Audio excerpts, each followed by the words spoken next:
Hi, I'm Mana Moini, and you're listening to the Humanity Podcast.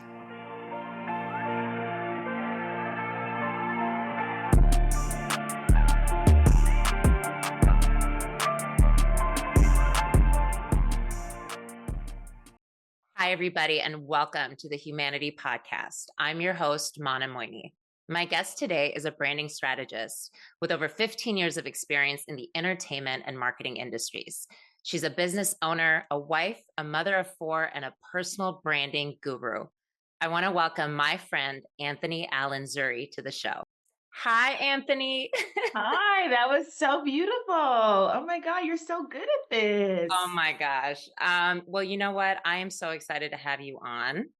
You and I have I'm known like each so other, excited to be here. right? We've known each other for over a decade. I was thinking about it. Crazy. 11 plus years. Yeah. Um, I wish we were doing it live, but that would be so fun. Man, we'll make it happen. When you come to LA, we'll make it happen. Part two. Yeah. Yeah, for sure. So this season, I think I told you a little bit when we talked before, is about being kind to yourself. The theme for the season, being kind to yourself. How do you take care of yourself so that you can better take care of your relationships? And Right.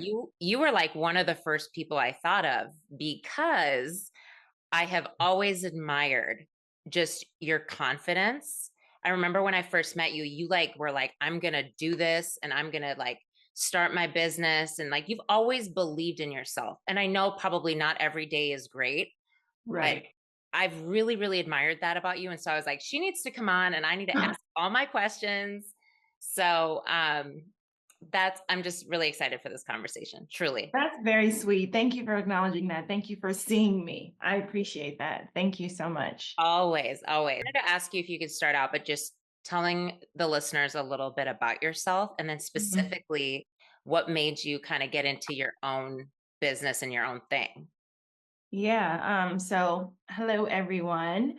I am a woman of multiple hats. But I am the founder of A. Allen Group, which is a boutique marketing agency based in LA. We craft brand messaging, celebrity messaging, influencer messaging. Um, we really work behind the scenes when it comes to like product development, um, everything visual. It's so hard to talk about yourself. You really put me on the spot. This is the first time I really had to like boast about You do myself. too much. You can't remember it Um, all. no, and it's so funny because my husband was just saying you need to fine tune your messaging. Like you do so much, and we need to really narrow it down to what it is that you do. But basically, I help entrepreneurs and corporate brands elevate their messaging, whether it's through website development, trade show activations, high level sponsorship deals.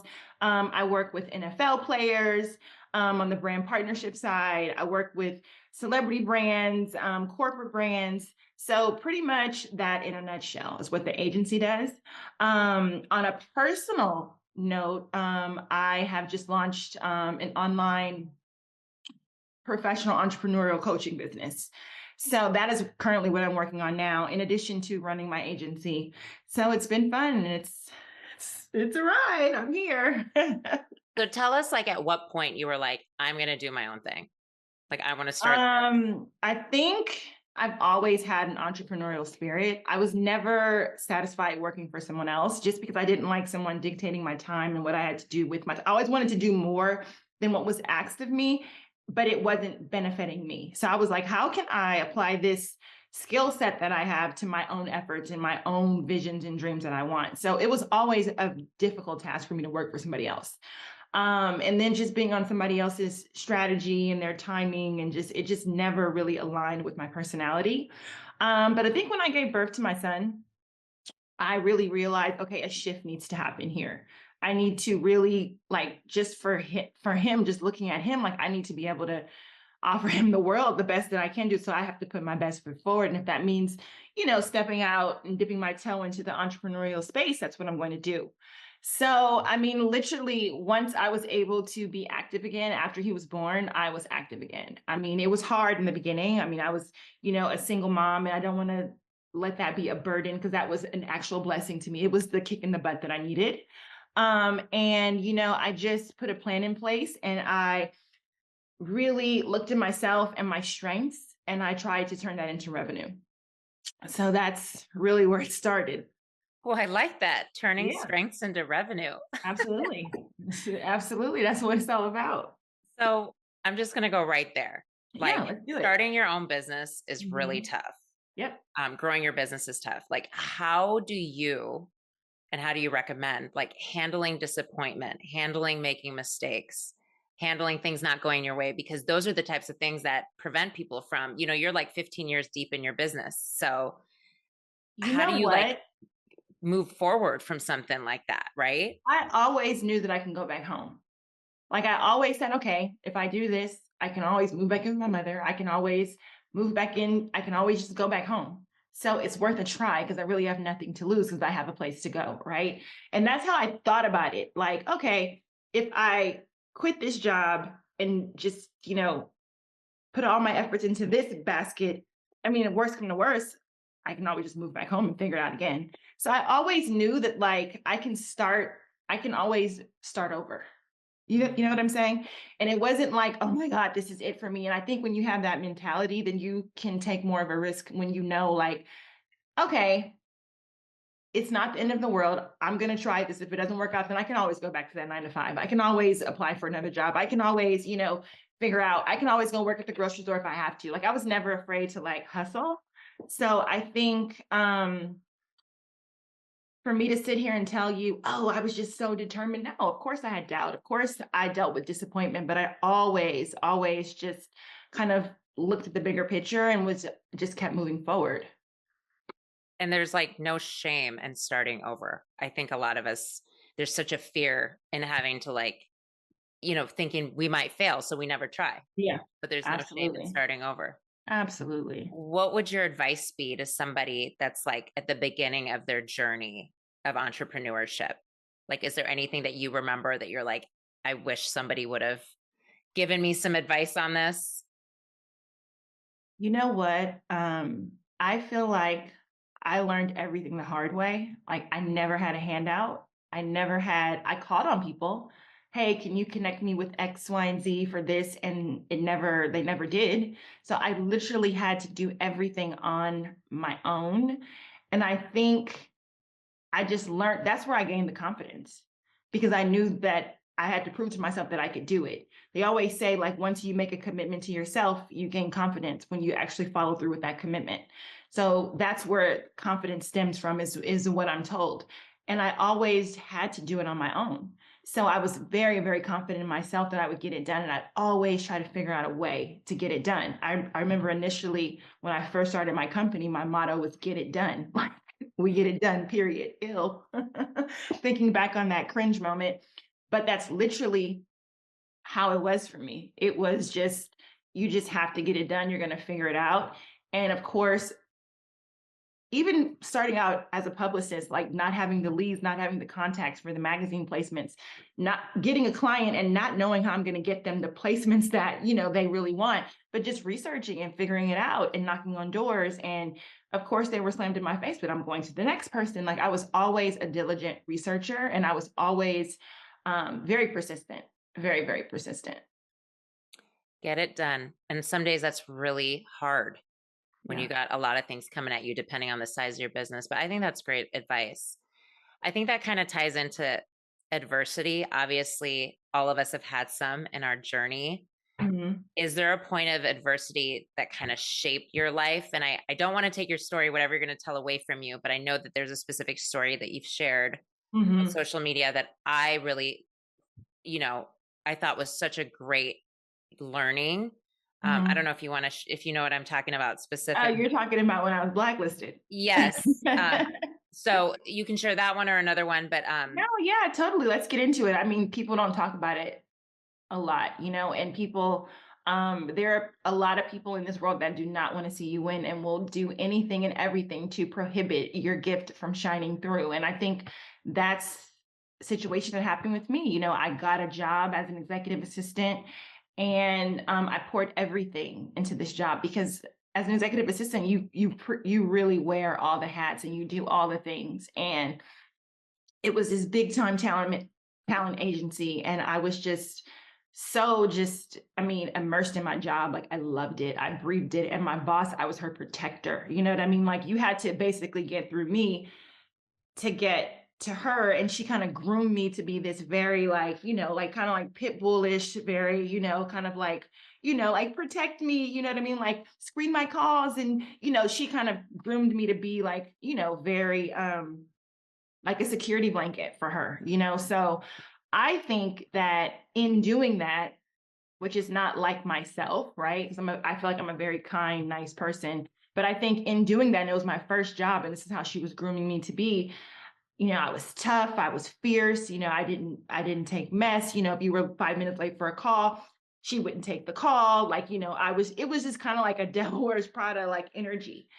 And I think when I decided to pivot and leave that position, she didn't like that, she didn't like that. And those same, manipulations that she used on me to be this person, she used on others to not hire me. And I was very, very good at my job. I mean, outside of, you know, me being labeled as difficult to work with because I was very, efficient when it came to her and her schedule and how she liked things to be ran, which I was then be labeled difficult. I mean, I think she took it and ran with it. And after I left that position, tried to get other jobs, I mean, I would go on interviews. I had all this experience. I didn't understand why wasn't I getting a job? And then one of my friends that worked with me at the company that I worked with her, he called me and he said, "Hey, I've got this opportunity for you. I think you'd be a perfect fit. The CEO knows your background. He knows where you came from. He just wants to chat with you." We got on the call. It was an amazing call. I mean, he pretty much handed me the job at the end of the call. But a few weeks went by and I didn't hear anything. So I hit up my friend and I'm like, "Hey, what's going on? I thought I was going to get this job." Da, da, da, da. And he goes, "I'm sorry, but he spoke to such and such. She just checked your references and she didn't give you a good, she basically told him not to hire you. So I think if that's a problem you're running into, it's because like take her off your reference sheet." And he was like, and I'm like, "But that's all that I know. Like that was my job for the last 5 years. Like, what do you mean?" That's how I came into be this, Right. this person that I am now. And he's just like, "She's not giving you good recommendations." So he had to pass and he went with somebody else. And it happened to me on several occasions to where I knew, okay, this is a problem. So I mean, it was very hard, and nobody wanted to even give me an internship. I couldn't even get an internship. I had so many years of experience. I couldn't even get an internship. So it was just like very baffling. I was so hurt, but I had to, step back and look at my strengths and apply it in different ways. And I had to hustle from the ground up. So that's when I mean, like, no one was giving me handouts. No one was showing me the blueprint on how to do things. It was a lot of trial and error. It was a lot of self-confidence. And I think that really ignited me, honestly. It determined me to just prove her, like, I'm going to do this without you. You know what I'm saying? And I still, when I have those moments when I'm like, "Ugh, I don't want to do this," I think of her.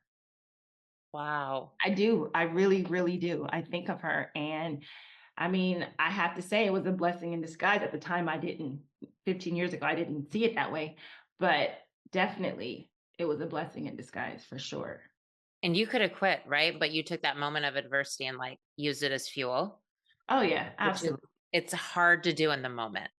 But then It's so looking back, hard you're when like, it's so hard when you've got bills to pay. When yeah, you have bills to pay and you're talented and then you know who did it to you and you have to not even go after them. Like, I know where you live. I have your address. I have all your bank accounts. Like, I can do something to you right now.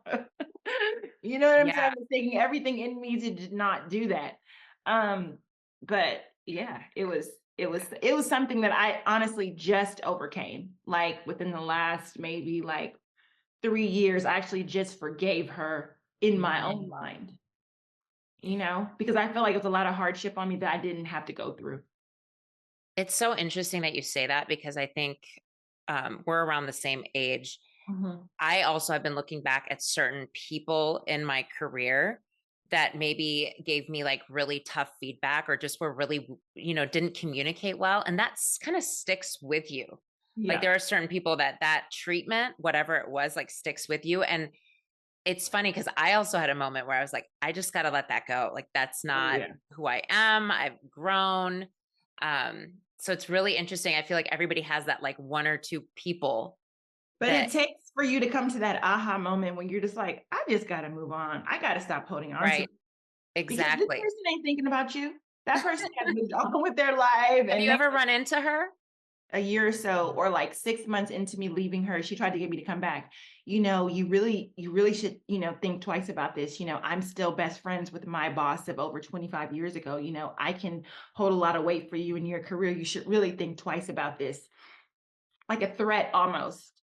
And I Mhm. was like, girl, if I see you out, it's on site. It's on site. And a couple of years later, I was with a client and we were at this sports event and I saw her out and I literally dashed for her. Like I was going through the crowd to find her and she was running. She was like, I'm surprised she didn't call it security to escort me out. I wasn't aggressive or anything, but she knew that I was coming for her.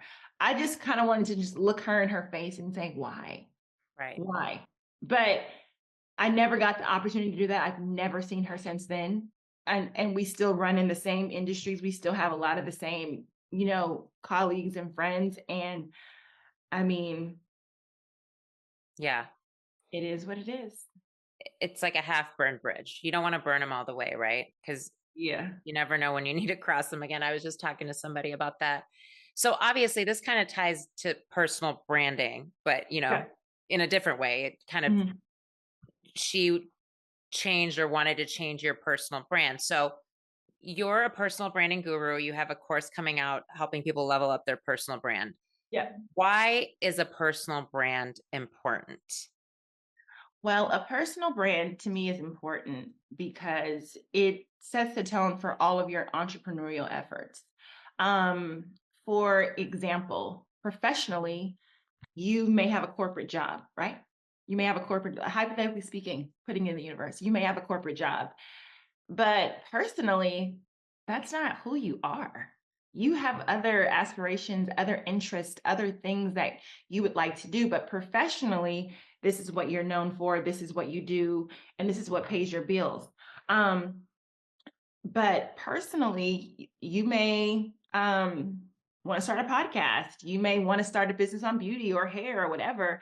And your personal brand just allows you to pivot in different areas, and people have that relatable, loyal, kind of relationship with you. Whereas a business brand, people are coming back for that business, that consistency within that business, and they don't want it to change. You like, for example, you can have a shoe company and you're known for that particular shoe. You can change up the colors, you can probably add some cushion here and there, but people are coming back because they know that shoe is comfortable. They don't want it to change. If you change it, oh my God, I'm not a customer anymore. But personally, you're able to change and you're able to adapt. And with that, your businesses can grow and flourish and you can start new businesses as you grow, right? So for me, it was, from an agency standpoint, I was just known for Allen Group. That's what I did. I was just that marketing girl. And no one really knew me personally. And I wasn't able to pivot. Let's say I love to cook personally. I wasn't able to just go out and get like a cooking deal if I wanted to, or I couldn't, it just didn't really go with the whole, business Anthony. So I'm like, you know what? Let me try to introduce a personal touch. That way, maybe more people will want to work with me on my business side. It may bring more business to me because they have some type of relationship with me outside of, or imaginary relationship with me outside of my business, which has definitely helped because I pull in so much business just from being myself. But in addition to that, like I like sports, I like to work out, I love to cook. Now I'm able to do brand deals with cooking companies, and then I'm able to like work on my brand workouts now, but that's all from a personal perspective. But under AAG, you would never know that. So I just think it's very important and then who wants to be stuck doing the agency work for the rest of my life? I don't, right? I want the agency to run itself. I want to be able to step away from that business and be able to really follow other passions that I may grow into. So I feel like a personal brand is something that just stays with you forever and it's built off of your core values. And I feel like you can grow from that as seasons change throughout your life. Whereas a business, people are coming to that business for that consistency, that what they're looking for, like that material, that cashmere sweater, or the footprint on that shoe, and they don't want it to change. And you really can't do too much, otherwise you mess up the business, right? So it's kind of like when you go to a restaurant. I'd like to use this example. When you go to a restaurant and they have the most amazing bread, and you go there just because the bread is so good when you get to the table. And then you come back maybe a year later and they change the bread. And you're like, ew, I'm not coming anymore. Then the bread changed. I don't like it anymore, but that's what I was coming here for. And it sucks for the business because they're losing customers because they wanted to just make one change, right? But personally, you're able to adapt and grow with the seasons and change and bring that audience with you that has grown with you. So I think establishing a personal brand is so important. And the business is just a key of your identity. One of the things I think you do really well is your personal brand is super authentic. So I know Yeah. you personally. I'm like, yep, that's Anthony. You like your coffee, you share Yeah. things about your family. Like it's so authentic. I feel like, sometimes, there's like that online persona and then you meet the person and it's completely different. And that works for some people. I would find that exhausting. It almost feels Mhm. like living a double life, right?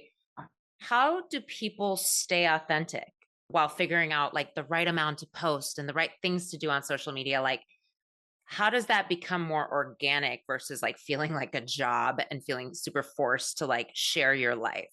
Yeah, great question. For me, one of the tips that I always give my clients is to block out the noise. And I have a little brand moment on this. Sometimes when you're on social and you're scrolling and you're looking at another competitor or someone else within your industry and you're seeing what they're doing and it's working for them, you kind of want to mimic that, or you feel like, oh my God, I should be doing that, or why I should be doing more of things like this.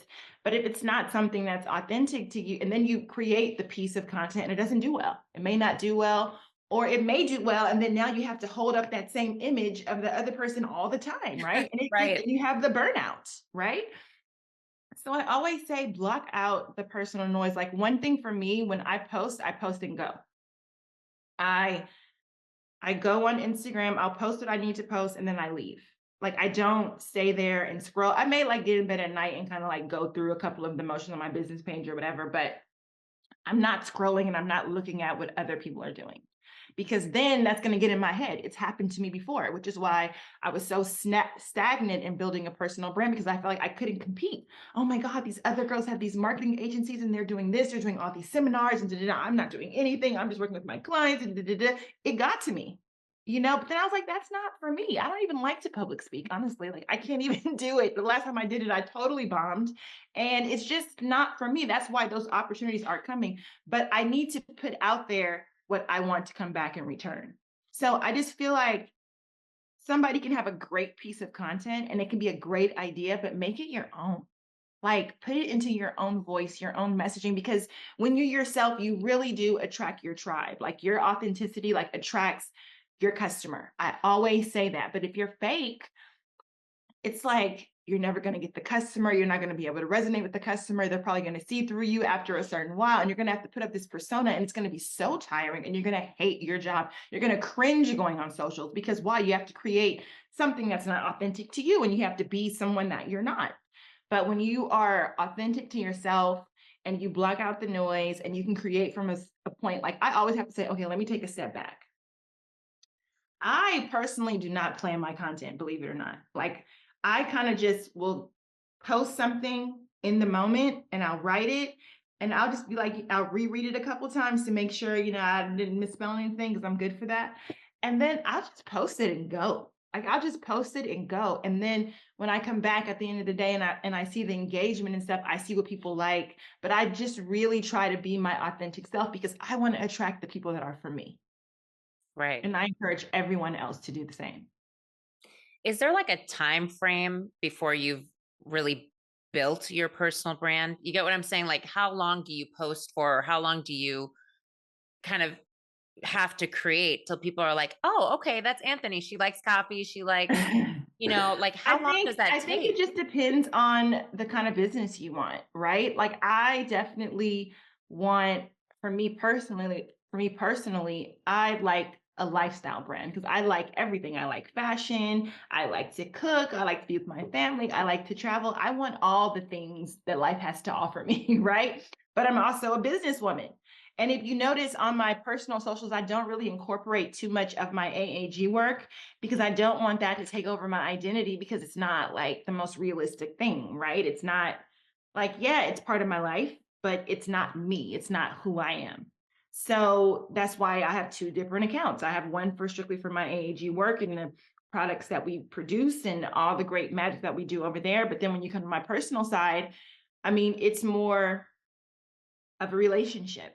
That's what I want to build. I want to build a relationship. I want you to feel like you can walk up to me in Starbucks and say, "Hey, girl, like this happened to me last week. Hey, I follow you. Like, what's up? Like, what's going on?" I'm like, "Hey, what's up?" Like I like that you can. I like that I've built a relationship with you to where you feel like you can that you know me, and those that know me know that it's really me. So I really, really value that, and I never want to be because I've been behind the scenes where you have to put on a persona, and the business doesn't it doesn't excel. It ends up flopping because you can't keep up, you Right. know? You can't keep up. Another thing that I admire about you, and I Okay. always, since I've met you, Okay. is Bring it um on. you're like a supporter. You're a girl's girl. You support everybody, but you really do lift your friends up. You lift people up. I even joined a live that you had yesterday where you're like, I have this guide, I'll just send it out to all you guys on how to, figure out your personal brand. And so you're just trying to lift people up with you. I don't think that's always the case with people in business. People can get competitive. Um, what what is it that makes you want to be supportive? Um, and then I've got a follow-up question for you. Okay. I think it's just my work. Like even with AAG, like we are a support group to businesses. Like we help businesses with their branding, with their messaging. Like we're the silent partner behind, like we're the silent engine behind a lot of brands. I never require my clients to say, "Oh, AAG help me with this." I want it to be an extension of them. Like we're a muscle and an engine, like a catalyst for them to do better. So I'm always rooting for somebody in the background, encouraging from the background. That's just how I am. I don't know why I'm like that. Even to my friends will come over, we'll have coffee and they'll have, "Oh, I'm thinking about," I'm like, "You should do it. Here's how to do it." I don't know. That's just a part of my personality, which is bled over into my businesses. Do you think that has part of that encouragement been also like the tribe you've had around you? Because some people don't have that kind of tribe, right? Where you're lifting each other up. So it's almost like maybe that's what you have been around I in your I think life. I wanna say I'm a woman of, like, few friends. I don't really have many friends, so I wouldn't say that I have a huge tribe. I mean, I'm really close to just, like, my mother, my nana, like, my family, like, that's pretty much it. But I think it just comes from the confidence that I've built within myself, and someone else asked me this question the other day, like, I do everything on my own because I don't wanna have an assistant, because, I don't want them to take, like, like, know my ins and outs and take from me. And I'm like, "Girl, they're not you. You're the sauce.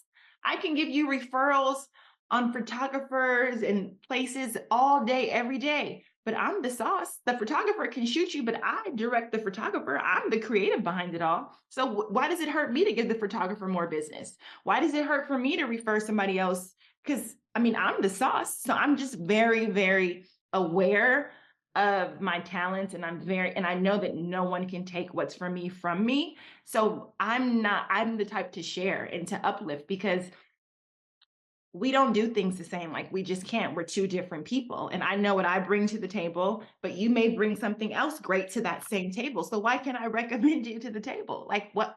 That's not going to hurt me. Do you understand what I'm saying? Yeah, So a that's a great lot way of to look at it. yeah, I really look at it that way. I really feel like I can give you every contact I have and I wouldn't even care. I wouldn't even flinch at night, honestly, because you're going to do it your way. I would do it my way. Right. So, I mean, even with people bringing on help, bringing on assistance, oh, I don't want people to know my vendors, my this, but they're not going to design the event like you. They can use your vendor, they can use your graphic designer, but you still have to put your touch on everything. Do you understand what I'm saying? Yeah. So, I mean, I am always an advocate for others. I want to see everybody do well within their own light. I want people to shine. I want people to know that they can do it. A lot of people feel like I can't. I hear that all the time. I can't. I can't. I can't. I hate that. I hate that mentality that I can't because I really couldn't, but I did.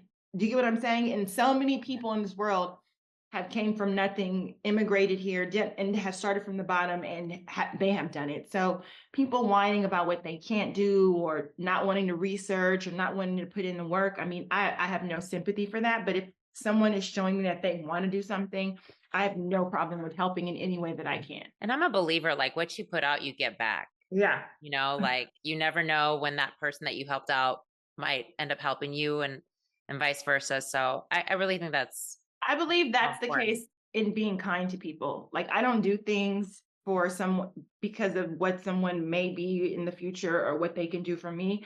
I just think just putting the kindness out there Right. is like, yeah, I will get it back in some kind of way, but that's not why I'm doing it. You know what I'm saying? I'm just doing it because that's just the kind of person that I am sincerely.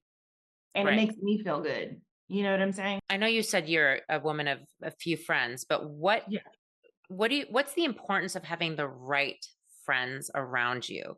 Specifically as you're kind of shining and growing a business, right? Like what's the importance there? Because what I hear a lot is when people start growing or start new things in their life, they kind of go through a period of reevaluating a lot of friendships because things change so quickly. Did you ever have a period like that, or just in general, why is it important to have the right You friends? know what? I learned early on that I mean, I've had so many instances in relationships with people that so-called friends, and then they turn on you or they do things. So I don't expect anything from anyone, not support, not anything. Even when you launch something else on my mother, she's launching a clothing line. And I'm like, look, I just want you to know before you press that launch button, your friends may not support you. The people that you think are going to support you may not support you. So you need to go outside of just thinking, oh, I'm going to have a clothing line and my friends are going to support me and I'm going to sell out. And da-da-da-da. You need to go outside of that and really develop on building a community, right? Because sometimes we get disappointed. We've all We've been all there. been there. We've all been there. And you're like, but I thought they were my friend. I wouldn't do that to them. And I have learned to stop putting my trust in other people very, very early on. When I was struggling with my son, trying to just get leads on jobs, and no one could help me that I thought were my friends, that I helped in the industry, and no one was there for me. I learned, and that was, my son is what, 12 now. That was like almost 15 years ago. So the last 15 years, I've just really just given with the idea of I just want to give just to give, but I don't expect anything in return because I just feel like, the support. I don't really know how to really answer that question because I'm not anti friendships or anything like that, but I just haven't had really good relationships in friendships. And some people want more of me than I can give. Oh, well, been your friend since college, and I just feel like I should see you more. I can't give you that. I have a whole family, a whole husband, like, I can't give you, like the hour to talks on the phone every week. I don't have the time. So a lot of people just don't understand the journey. So I just gave up on trying to, like, hey, if you're in town and we can hang out, great. When we vibe and we meet, it's always love, and that's great. And I love those types of friendships, right? But I've just learned early on that the people that you think are supposed to be there to support you, 90% of the times they don't, or they can't. And a lot of times it's because they're so close to you and they seen you grow and they're still in the same place. They don't they don't want to support that.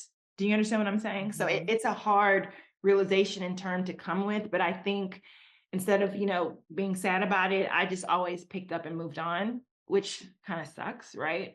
But it's built this armor around me that it's like, that's why I'm saying, like, what's for me is for me. I can help everybody that I can try to help, but I really don't hold too many people near and dear, you know what I'm saying, outside of my family, because it just, people come with seasons.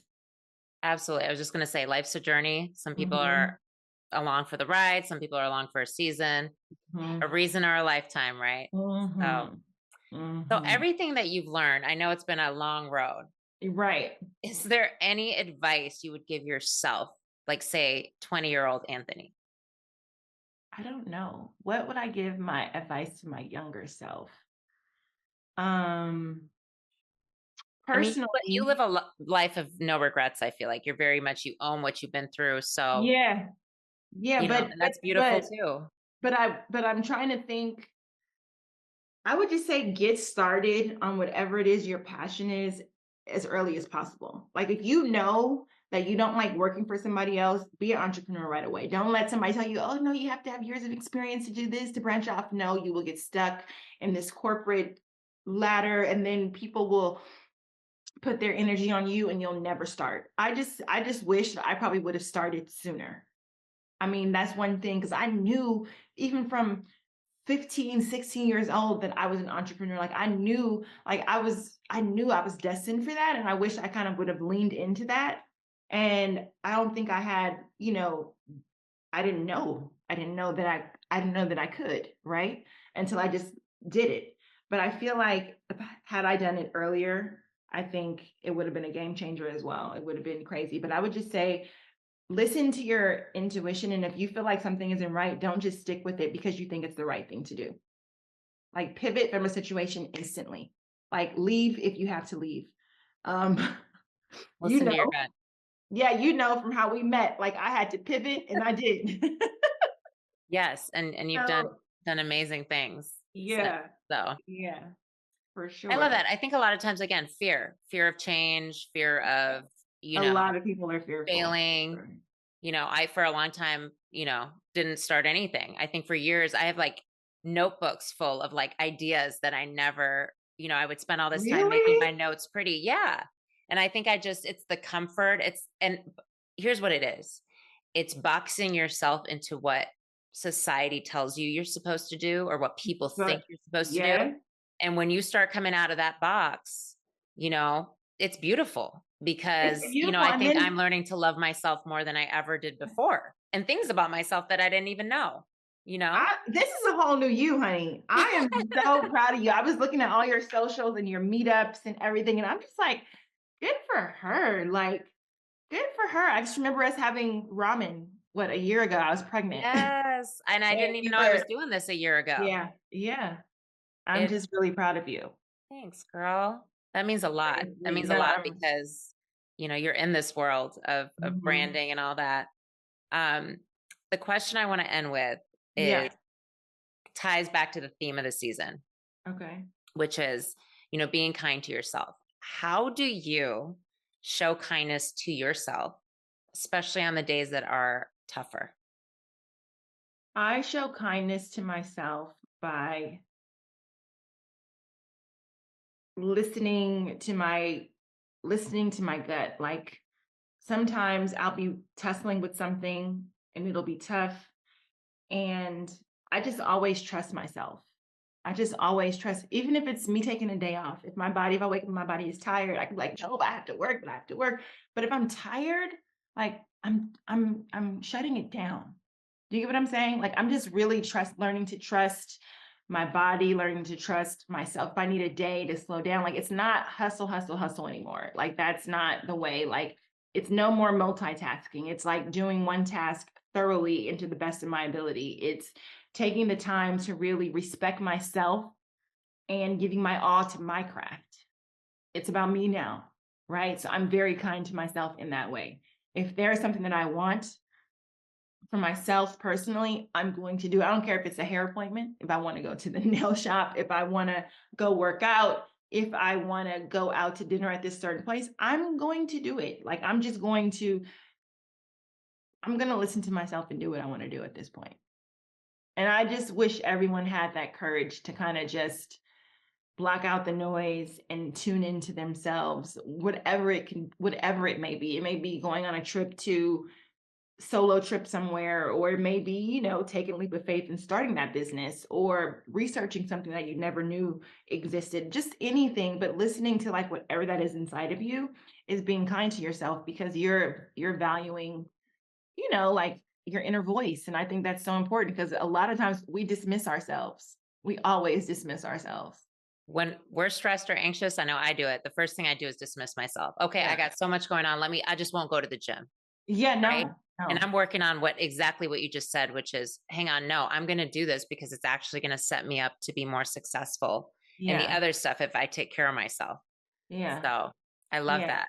No, like I recently, small project, I recently started a home office for myself, right? I've always been working like on the couch or in my husband's office or just when I could. I never just have my own little space in my home where I can just kind of like go and just do whatever. I don't care what I just want to just have my own space. And I was like, you know what? Forget it. Like I've been waiting all these years. I'm just gonna do it. I'm just gonna do it. I'm just gonna do it. And it was scary, but I did it and my space is coming together and I'm so excited about it. It's like the little things, like the little Yeah. joy. You know what I mean? But a lot of things we always say, oh no, I can't afford that. Oh no, I can't do that. Oh no, I can't do that. Yes, you can. Yes, you can. Yes, you can. Be kind to yourself. It's only one you. Like you will go crazy. You will drive yourself crazy. You Yeah. know? Be kind to yourself. Absolutely. You're amazing. Thank Thank you. you so much for joining. Thanks for being just real and authentic and raw. That's what we really want to showcase on the Thank you podcast. for So having me. I appreciate you. I'm so proud of you. thanks, Aunt.